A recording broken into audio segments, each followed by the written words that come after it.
Les agradecemos a todos su presencia y a la ministra de Desarrollo Social, María Inés Castillo.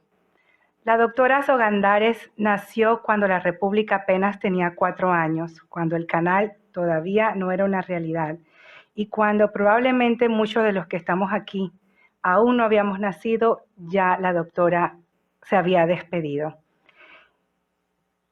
Aunque son pocas las que hoy sabemos su nombre, el nombre de la primera doctora panameña, Lidia Sogandares cambió la historia para todas las panameñas. Las chicas que hoy se gradúan de la universidad, las profesionales que hoy mueven el país. Si Lidia Sogandares Rivera no se hubiera atrevido a estudiar medicina en un momento en que aquello era solo un mundo de hombres, no hubiera abierto las puertas para que otras hicieran lo mismo en esa y otras carreras. La obra que se presenta hoy, como bien diría Carmen, la sobrina de la doctora, trae a esta pionera de la ciencia del olvido a la vida. Si Lidia no hubiera roto barreras, no estaríamos aquí hoy, y Vani se ha encargado de recordárnoslo con esta obra.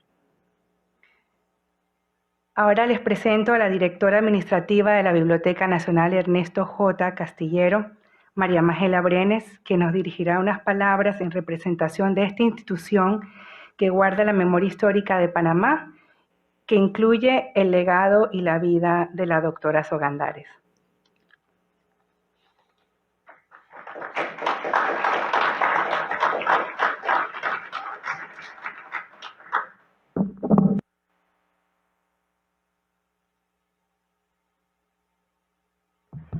Su Excelencia María Inés Castillo, Ministra de Desarrollo Social. Señora Carmen Sogandares de Mackenzie, sobrina de la doctora Lidia Sogandares. Doctora Isabel Loy, presidenta de la Asociación Panameña de Ginecología y Obstetricia. Familiares de la doctora Sogandares, invitados especiales. Bienvenidos a la Biblioteca Nacional. Me complace sobremanera esta nutrida y selecta concurrencia en un evento donde se dignifica la profesión, el profesionalismo de la mujer panameña, una pionera en la medicina en Panamá. Me complace también ver que entre el auditorio hay muchas actuales mujeres científicas que se encuentran aquí porque es el momento de que ya la mujer panameña está tomando un papel importante. Y además, muy importante, que este acto hoy, esta producción, este libro sobre la doctora Sogandares, también representa una puesta en valor de la memoria nacional y documental que se encuentra en esta institución. Muchas gracias a Vani, sé que ha hecho un gran trabajo que se ha investigado en la doctora Sogandares en esta institución y también muy agradecida porque hay una serie de documentos importantes sobre la doctora que se harán entrega hoy a la Biblioteca Nacional para que formen parte de la memoria nacional. Muchas gracias. Bienvenidos.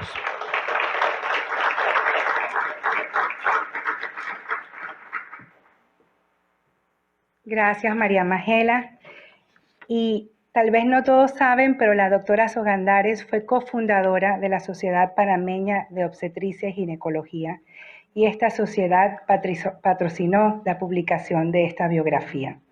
En representación de sus colegas, nos hablará esta noche la doctora Isabel Loy, presidenta de la Junta Directiva de la Sociedad Panameña de Obstetricia y Ginecología.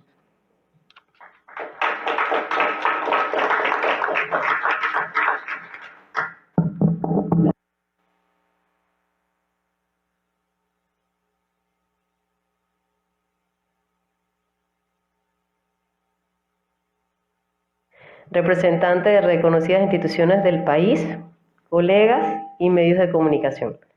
Hoy es una noche muy especial porque la doctora, como le llamamos a Lidia Sogandares, lo era y su legado también, muchísimo más. Es una noche especial porque con iniciativas como las de Vani se honra a quien honor merece, a quienes hemos dejado de lado producto de la desidia o el poco orgullo que a veces nos envuelve.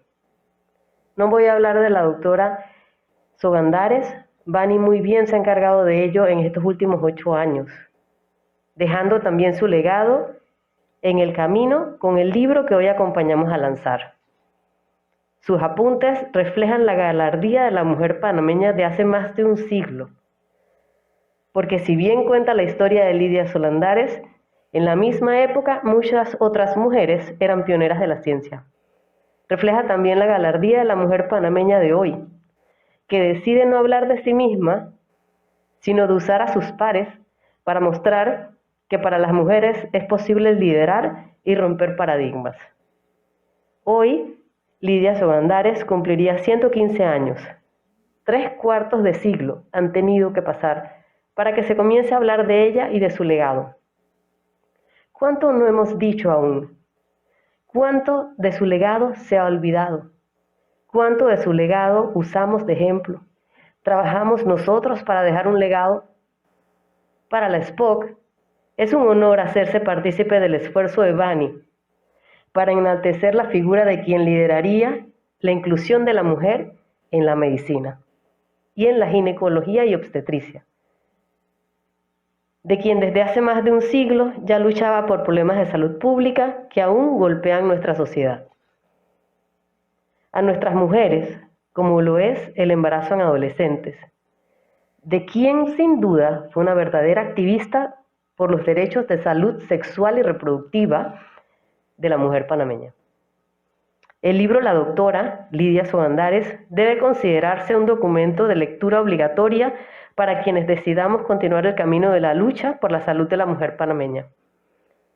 Para mí, como presidenta actual de la Junta Directiva de SPOC, como doctora, pero sobre todo como mujer, también es un orgullo estar aquí. Gracias, Bani, por la bella exposición que has hecho de la vida de la doctora y por hacernos partícipe de este día tan especial.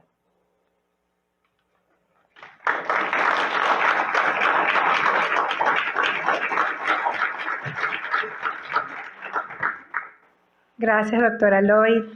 Ahora vamos a apreciar la exposición virtual que la Biblioteca Nacional ha preparado sobre la vida de la doctora Sogandares y que estará disponible en la página web de la biblioteca.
En este momento seremos testigos de uno de los puntos más especiales de la velada de hoy. En representación de la familia Sogandares, Carmen Sogandares de Mackenzie, sobrina de la doctora, y la autora Vania Rocha Morán entregarán a la Biblioteca Nacional documentos familiares de la vida de la doctora Sogandares.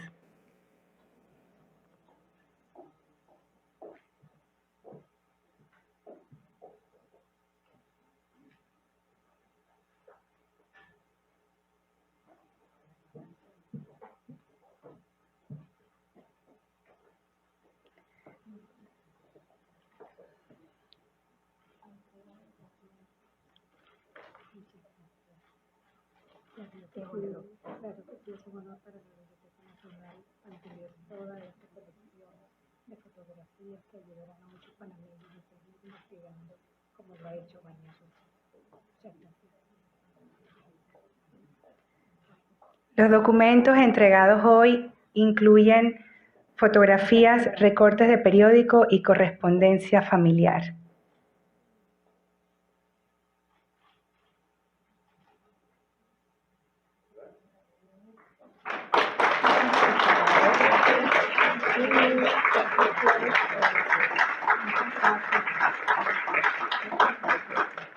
Entre los documentos se encuentra la carta de 1926 que Enrique Jiménez, quien luego se convertiría en presidente de la República, le envió al papá de Lidia para avisarle que su hija había llegado a Nueva York bien y había tomado el tren al Colegio de Santa Teresa, donde se especializaría en química.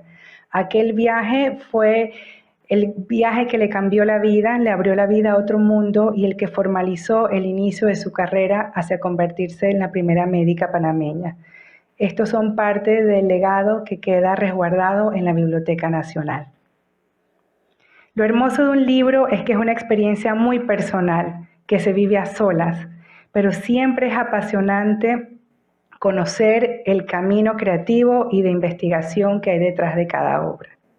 Para adentrarnos en ese mundo, la historiadora Yolanda Marco y la autora del libro, Vania Rocha Morán, nos dedicarán con una rica conversa sobre cómo creció y nació esta obra.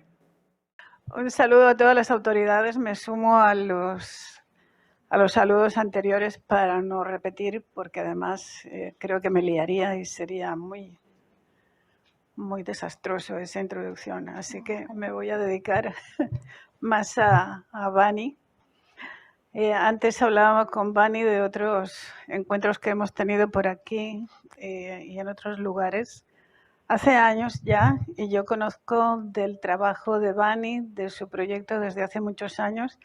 Ya oyeron que hace 8 años que Vani está trabajando en la biografía de Lidia Sogandares, que ahora aquí se presenta, de la doctora. Y yo quería antes que nada preguntarle a Vani, ¿por qué te metiste en esta aventura? Bien, yo escuché hablar de la primera médico panameña, del doctor Rafael de Gracia. Luego comencé a investigar y para mí, como periodista, mi escuela de periodismo fue la revista Ellas del diario La Prensa, y tengo que decir que me tocaba la sección de salud femenina. Entonces, de allí comenzó y los temas sociales. Me preocupó mucho el embarazo en la adolescencia, y cuando comencé a investigar de Lidia y de su trabajo, me di cuenta que ella fue pionera en el tema de salud sexual y salud reproductiva de la época.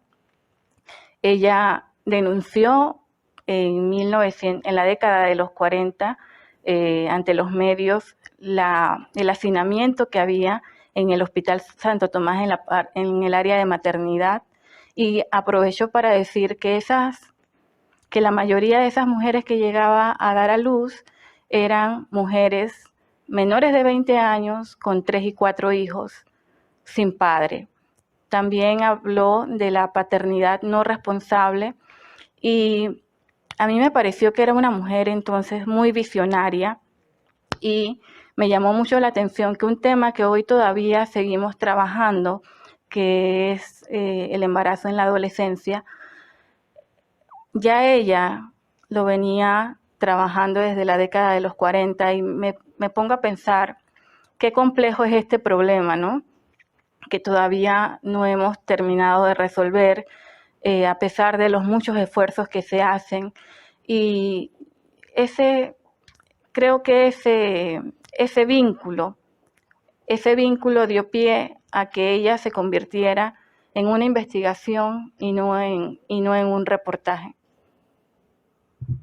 Así que pasaste de una idea de un reportaje a una investigación de mucho mayor alcance y profundidad, ¿no? ¿Cambiaste cuándo? ¿Hace mucho tiempo? ¿Te costó mucho llegar a eso? Yo contacté a Carmencita Sogandares de Mackenzie, a quien le agradezco mucho todo el apoyo que me ha dado en la investigación de su tía en 2014. Y eso era porque yo tenía también en mente una investigación sobre la indumentaria panameña y cómo vestían las mujeres en el último siglo. Eso me lo publicó la revista mía y todo, pero después, en esos 2 años, en el transcurso de 2014 a 2016, recuerdo un correo que le escribí a Carmen y le dije, yo lo que quiero es escribir una biografía de su tía. Y se lo escribí como diciéndole, deme permiso, deme la bendición, y diciéndole, necesito que me pongas en contacto con todas las personas que hayan conocido a Tula. Esa es otra cosa que te tengo que contar. A Lidia le decían Tula los familiares y los amigos, y ya después de tantos años la siento tan cercana que a mí se me sale decir Tula para arriba y Tula para abajo. Así que, pero no se preocupen que para el libro yo traté de mantener la distancia, porque lo ideal del libro, y como me recomendaste tú, Yolanda, es que no tenemos que hacer biografías de gente perfecta. Tienen que ser la gente como las biografías de las personas de carne y hueso como fueron en la vida real, ¿no? Bueno, yo no recuerdo si te dije eso, pero si lo doy por bueno. Pero me sumo. Pero fíjate, creo que has tocado un tema que hemos conversado en otras ocasiones, y es que cualquier trabajo, pero yo creo que el trabajo de meterse en la vida de alguien y contar su vida y explorarla, por supuesto, funciona cuando hay como una emoción que puede derivar en un apasionamiento así como el tuyo, por ejemplo, porque es algo que ha durado mucho tiempo, y que cuando tú nos hablas de que para ti es Tula, creo que entablas una relación con tu biografiada que se puede calificar así. Creo que solamente cuando se despierta ese interés y esa emoción en quien hace un trabajo, una investigación en este caso, da como resultado un trabajo tan hermoso como el que tú has hecho. Tú realmente, aparte de llamarla Tula, ¿cómo la conoces a ella? ¿Cómo te parece que era Tula, la doctora? Bueno, creo que era una mujer que vivió su vida según sus propias reglas, porque hay que recordar que cuando ella estaba en edad para casarse, estábamos en los años 20, 30, 40, y lo normal era que la mujer fuera hija, esposa y madre. Sin embargo, ella no se casó, no tuvo hijos y se dedicó a su profesión. Así que yo creo que era una mujer rompedora. Era una mujer que tenía firmeza, carácter, pero que también tenía sensibilidad y bondad. Me dicen, leí en una carta de Lucila Sogandares, su hermana, a un año de que ya había fallecido, que en Lidia había esa dualidad. Por una parte era una persona muy bondadosa y por la otra parte era una persona con mucho carácter. Entonces, yo, para darles ejemplos de esa bondad y de ese humanismo que me parece que ella tenía, es que en sus tiempos yo creo que nadie le ganaba con ahijados, porque esa mujer tenía ahijados, dice que hacía una lista del tamaño del brazo de ella, y que cuando llegaba Félix, la gente se ponía contenta, las vendedoras, y de una vez saludando a la doctora Tula, porque ella iba a comprar los regalos de la cantidad de ahijados. Y no solamente tenía ahijados de todas las clases sociales, eso es algo importante que mencionar, porque ella atendía con igual esmero tanto a la mujer del mecánico como a la mujer del presidente. Bueno, creo que ya nos has contado un poco cómo nació tu amor por Tula, por el personaje, cómo lo convertiste en una obra tuya en la que hay mucho de esa percepción tuya personal y también recogiste todo este impacto social que ella tuvo y esa imagen pública. El trabajo te llevó mucho tiempo. ¿Cómo fue que lo hiciste?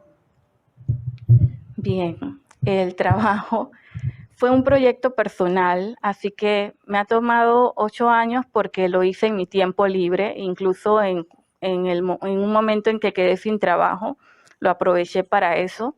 El trabajo de investigación, haciendo entrevistas, sobre todo fue muy fundamental la información que encontré aquí en la librería, en la Biblioteca Nacional, revisando el archivo vertical, la hemeroteca, esta sala, la sala panameña.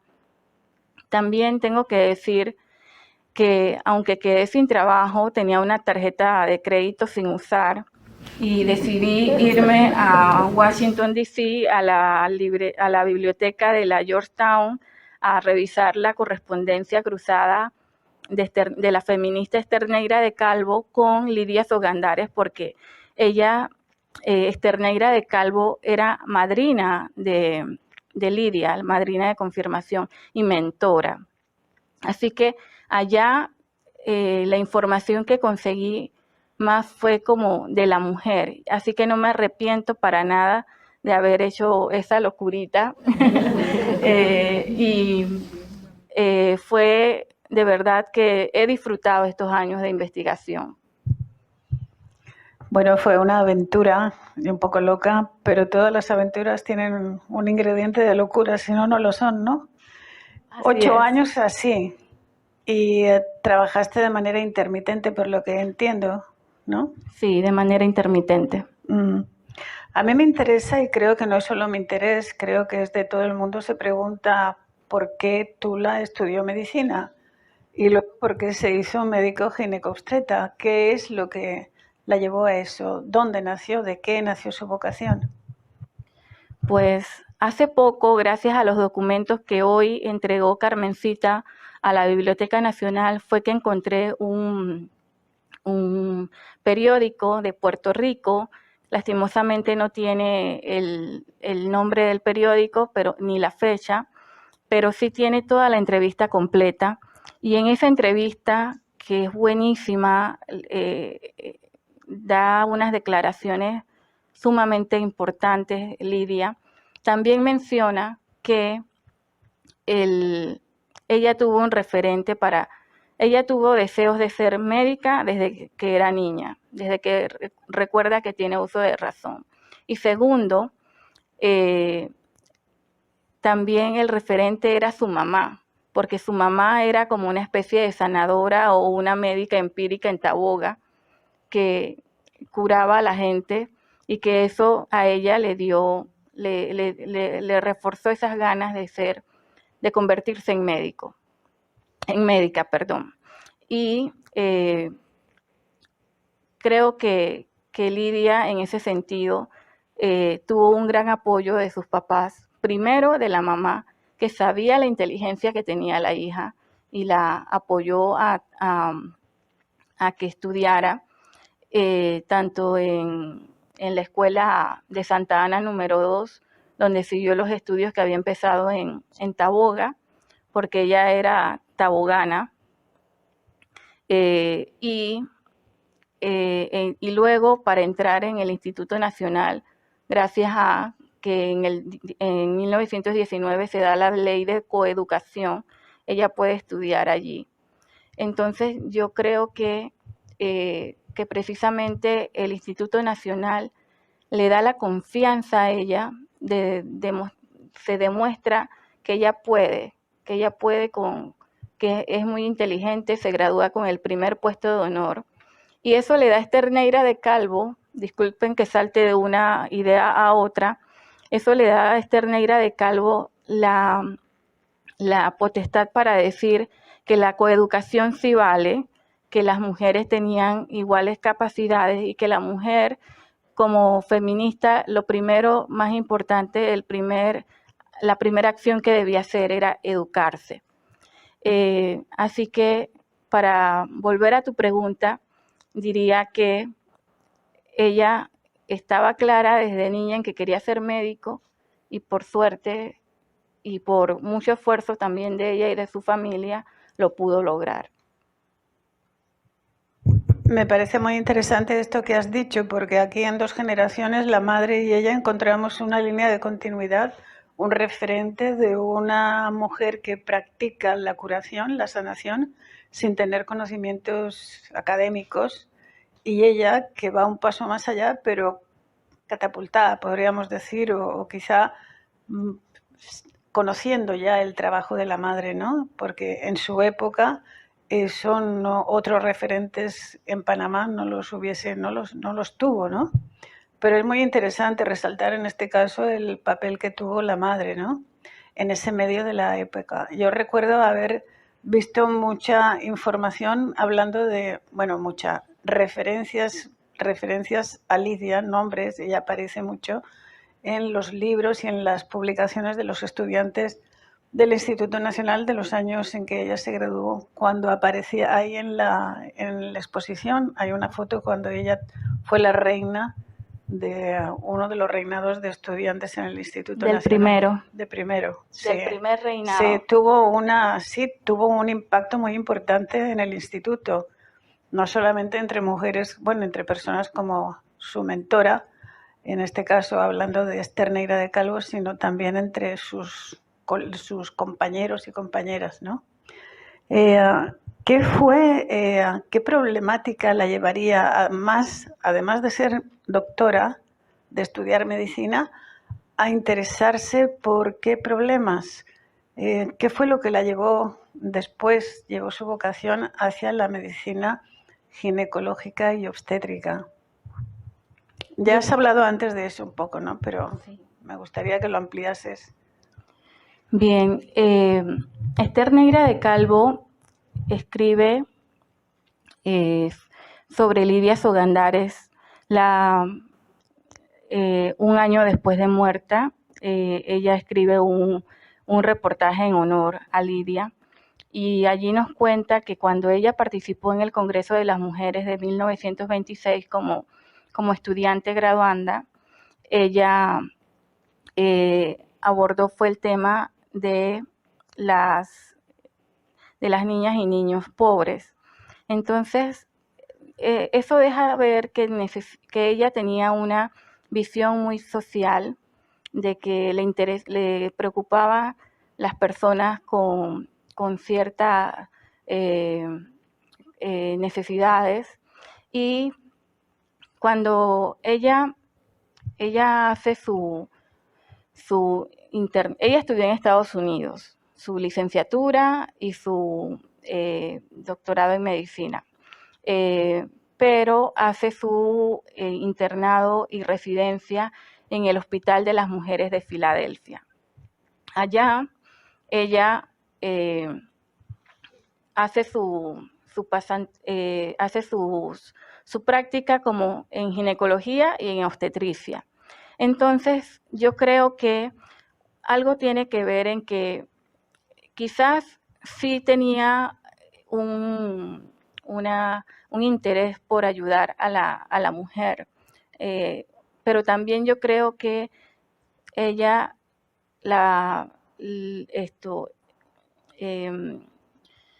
le interesaba ser doctora de mujeres porque sería más fácil para ella al regresar a Panamá. yo creo que quedarse como médica general no le iba a ser tan fácil a ella al regresar.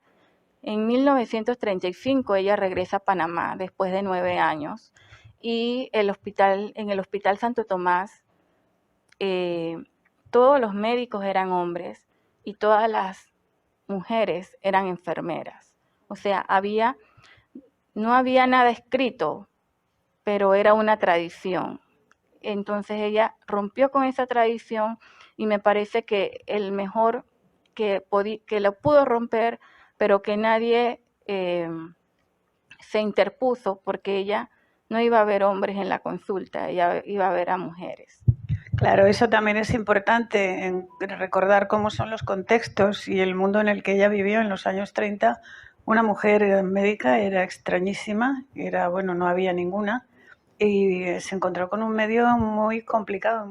Conociendo la situación todavía actual de la problemática de embarazos interrumpidos en condiciones terribles de madres, niñas y adolescentes, y condiciones de salud todavía con relación a la falta de una educación sexual y reproductiva, nos podemos imaginar en la década de los 30 y los 40, 30 en adelante, cuál era el panorama con el que ella se encontró y las problemáticas tan crueles, se puede decir, y tan terribles, ¿no? Sí. Así que, claro, el trabajo, ella debió de verse muy impactada por esa realidad, supongo, y el trabajo de ella debió de impactar también mucho en la sociedad, sobre todo en las mujeres, que eran las que recibían sus cuidados, ¿no? Así es, pero recuerda que te iba a hacer una pregunta, y la pregunta es, ¿por qué tú que eres historiadora, si tú crees que a Lidia la podemos considerar como un personaje histórico? Bueno, yo te haría primero una consideración, y es una pregunta, ¿no? ¿Tú has visto a Lidia Sogandares en algún libro de los que estudian los niños en la escuela, niños y niñas en la primaria, en la secundaria e incluso en la universidad?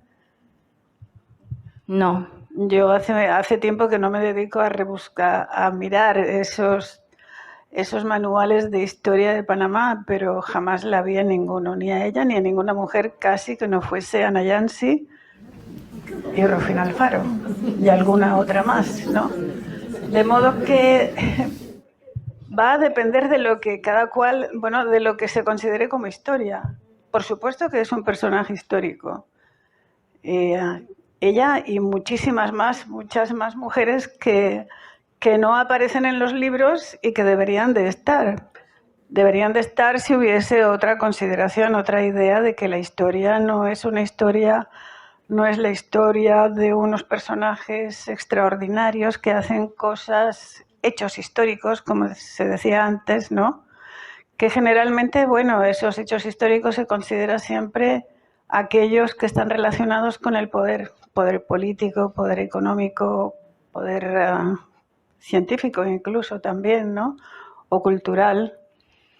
Y como las mujeres no han estado cerca ni han estado, y todavía falta mucho para que estemos en esos ámbitos, pues claro, no vamos a hacer hechos extraordinarios, no vamos a declarar una guerra, no vamos a firmar una paz, no vamos a ser generales, ahora sí, ya en algunos casos, pero tampoco vamos a poder tomar decisiones de carácter extraordinario, ¿no? Entonces, claro, para ver a las mujeres en la historia y considerarlas como personajes históricos hay que cambiar ese chip, cambiar esa idea de qué es historia. La historia es la historia de todo el mundo, la historia de las personas en el tiempo, hombres y mujeres. Y claro que debería de estar Lidia, y claro, por supuesto que es un personaje histórico, ¿no? Pero para situarla en la historia hay que ir a esa historia que busca en lo cotidiano, que busca en la vida normal de las personas normales, en los colectivos y en las personas individuales, su quehacer, su trabajo y todo aquello que forma parte de la sociedad y del devenir de las sociedades. Entonces, Sí, no, ya no está, pero debería de estar, y por supuesto que es un personajísimo histórico. Gracias.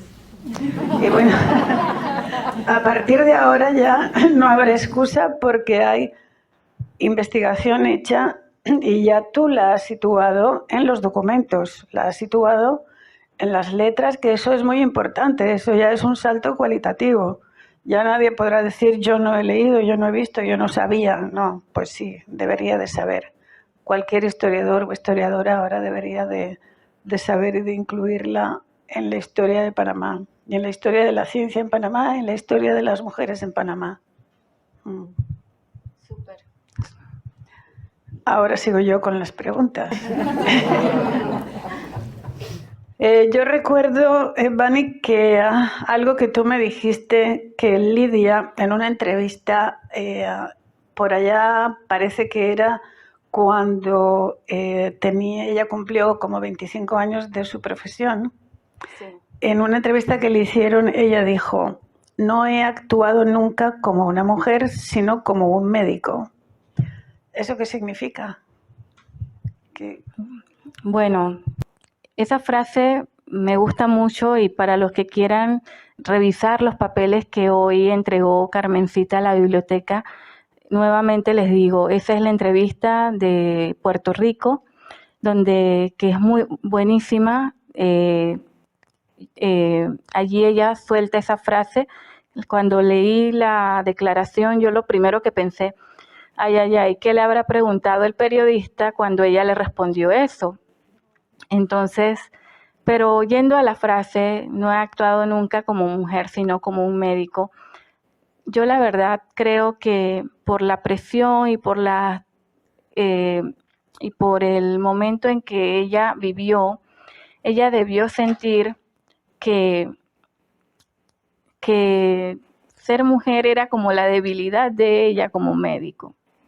No era como un pequeño defecto y que ella, a pesar de que era mujer, lo había logrado. Entonces, para mí es una frase muy, muy fuerte y yo creo que si que hoy podemos ser médico, podemos ser periodista, podemos ser lo que querramos ser, pero lo somos con orgullo de ser mujer. Y yo creo que a ella le tocó vivir en una época donde ser mujer era cuestionado.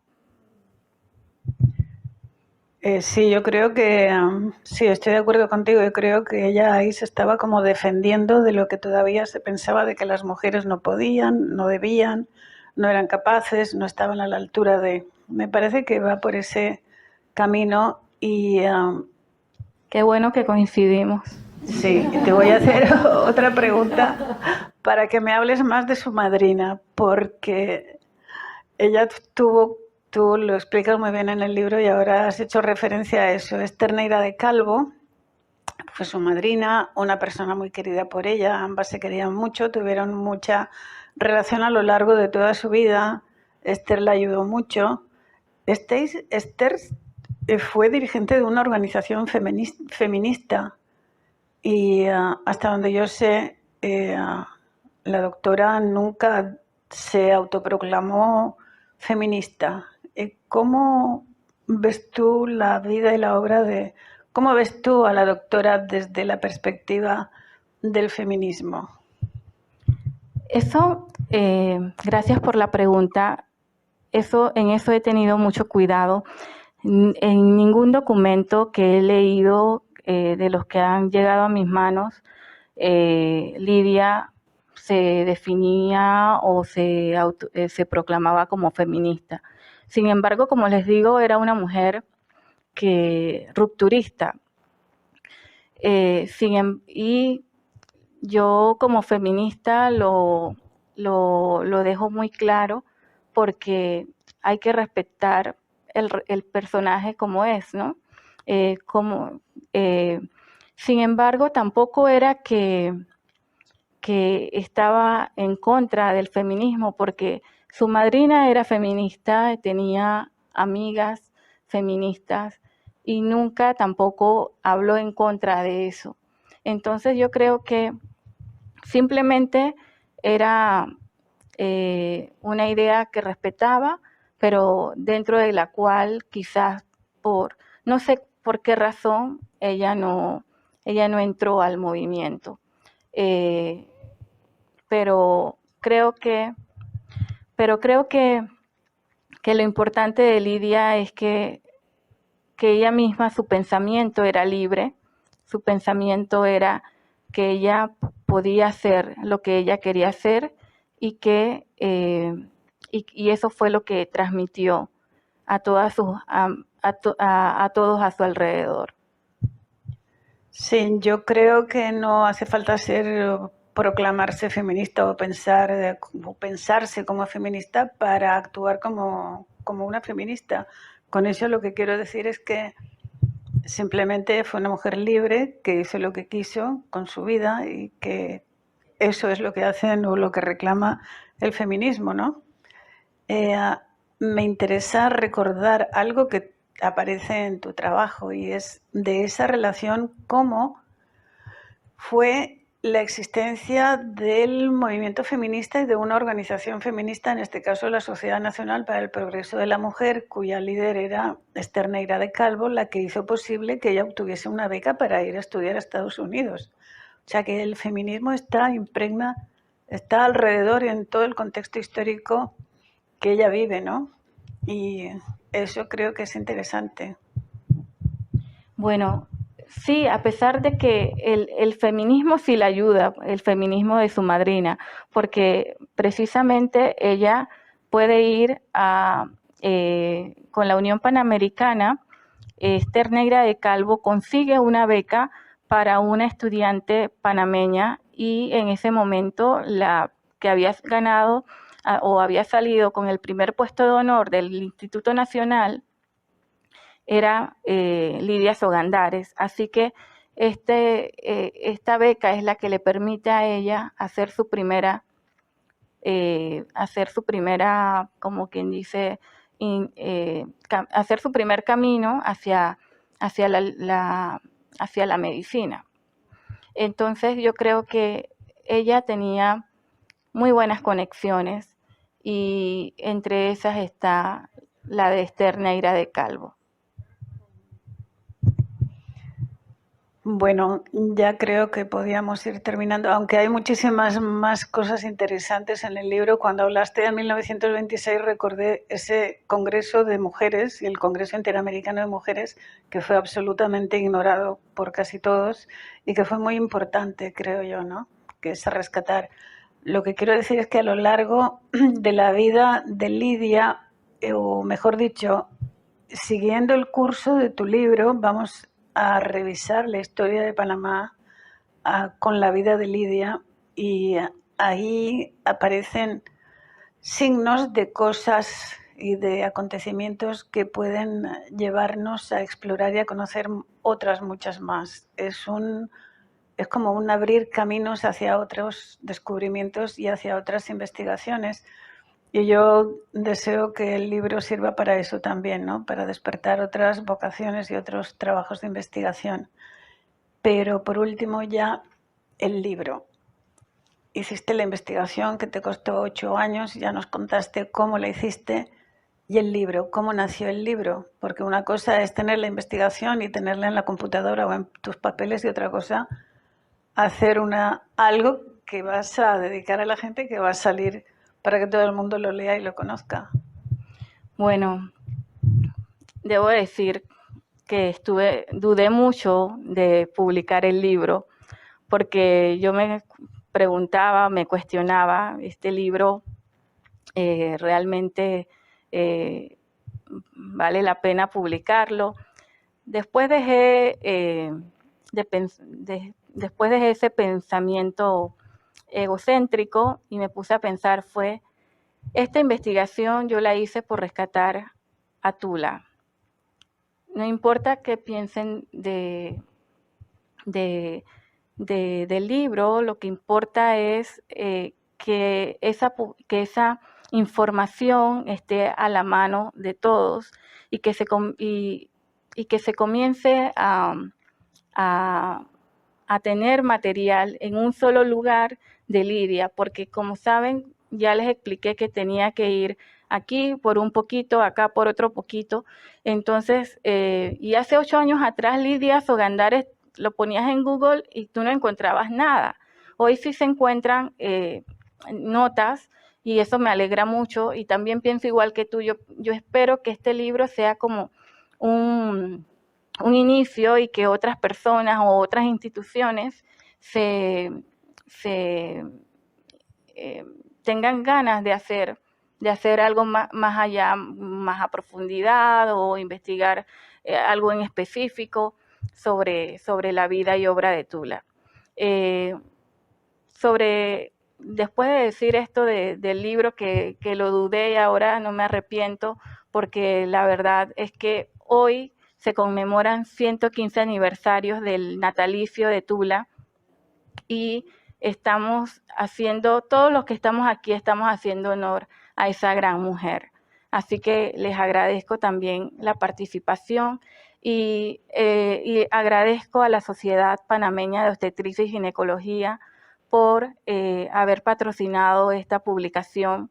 Tengo que agradecerle nuevamente a Carmencita por abrir su corazón, abrir sus historias y abrir sin ningún reparo este tema de Lidia Sogandares. Le costó un poquito al principio, pero después ya se soltó. También tengo que agradecer a todas las personas que me han apoyado, que me han dado voces de aliento, que me han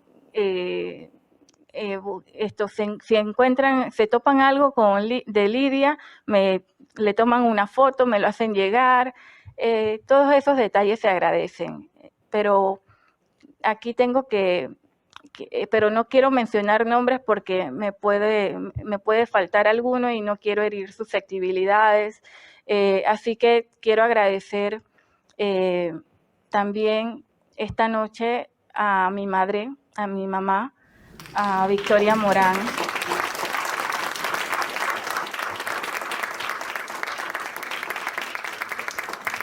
Y quiero agradecer al equipo de pioneras de la ciencia en Panamá, porque con ellas tuve un aprendizaje que me hizo tener una nueva visión de cómo yo quería el libro de Sogandares.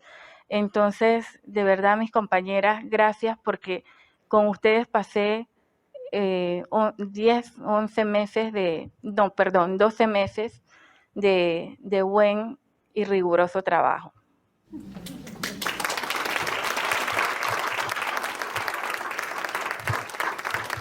Y por último, te respondo. Mi libro... Pensé que te ibas a escurrir. Lastimosamente yo hubiese querido que mi libro se publicara con una editorial, pero no lo logré.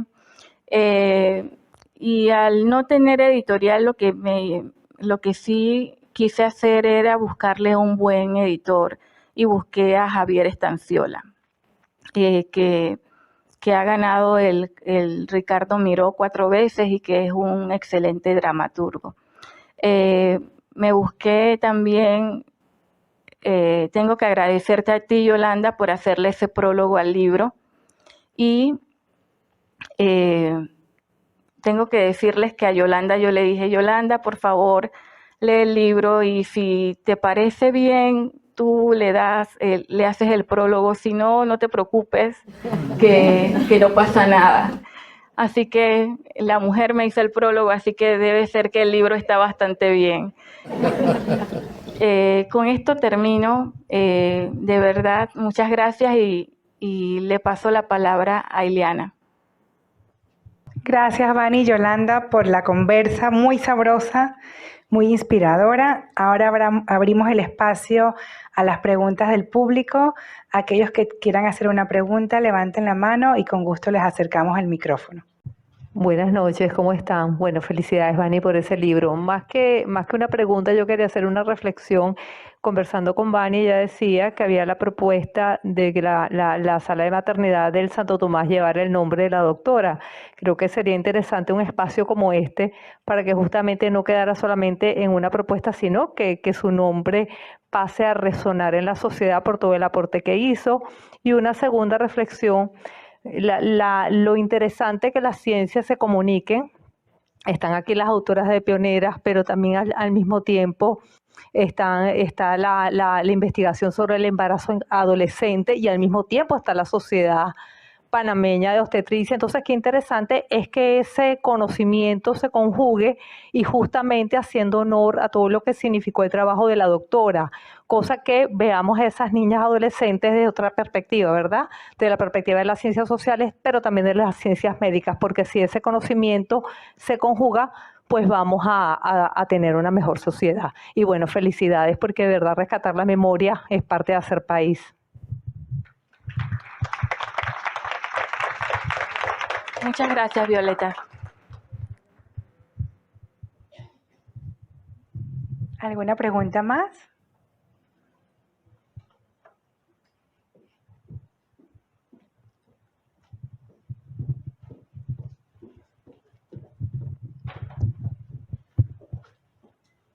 Buenas noches, Vani. Felicidades igual por el libro. Más que una pregunta, es una reflexión y un apoyo a lo que acaba de decir la señora que me antecedió. La Sociedad Panameña de Obstetricia y Ginecología, en los años 50, y apoyados por el presidente Ernesto de la Guardia, y con ideas del doctor Julio Armando Laverne y la propia doctora Sogandares, lograron que la maternidad del Santo Tomás se fundara. Antes en el Hospital Santo Tomás las mujeres daban a luz en un cuartito y todo lo demás se hacía en diferentes salas del hospital. Esta gente logró que se fusionaran esos trabajos y se logró la maternidad que hoy día se llama, por lo menos la maternidad vieja, María Cantera de Remón, que fue la mamá del presidente Remón, que por esas épocas lo mataron y fue una manera de honrar su memoria. Pero realmente, con el respeto que nos merece doña María Cantera de Remón, no tiene que hacer nada con la ginecobstetricia. Entonces, definitivamente es una idea estupenda que en la maternidad actual y la que seguramente irá o está por venir, ahora que se acabe de construir el hospital del niño, que también se va a hacer muy bonito, sería una idea estupenda, y usando una expresión que usó la licenciada Yolanda, es una manera de catapultar esa propuesta, ¿verdad?, que definitivamente tiene que hacerse. Hola, Liliana, ¿cómo estás?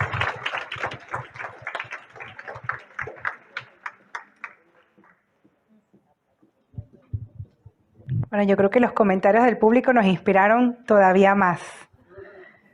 Así que les agradecemos a todos acompañarnos hoy, les invitamos a disfrutar del brindis y por supuesto a llevarse el libro a casa. Vani estará dedicando el libro a todos los que decidan adquirirlo esta noche. También el libro va a estar disponible en la Librería Cultural y en la Librería en Línea Babilonia. Agradecemos a Josefina Gambotti desde Diego por ofrecer el brindis esta noche y a Nishma Villarreal por la música que lo acompaña. Esperamos que la pluma de Vani y la vida de Lidia nos deje bien inspirados y nos acompañe y nos impulse a hacer también nuestras metas y sueños y impulsar a otras y otros en nuestro camino profesional y en nuestro camino de la vida. Muchas gracias por acompañarnos. Felicidades, Vani.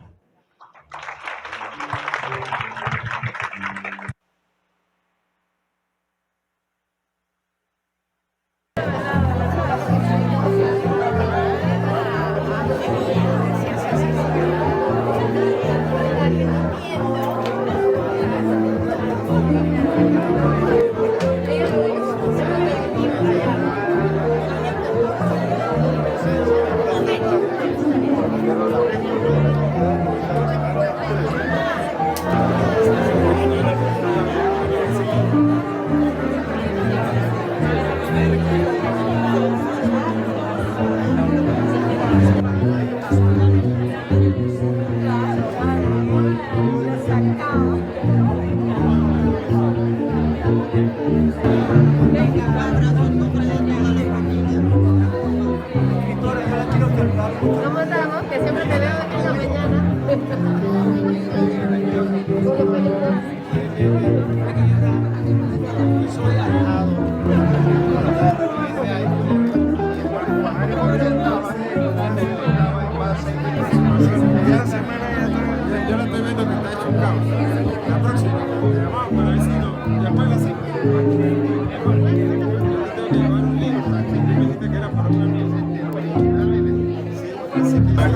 Yo no me lo puedo quitar porque yo estoy muy Sí, listo pues, ahí va. Ven para acá.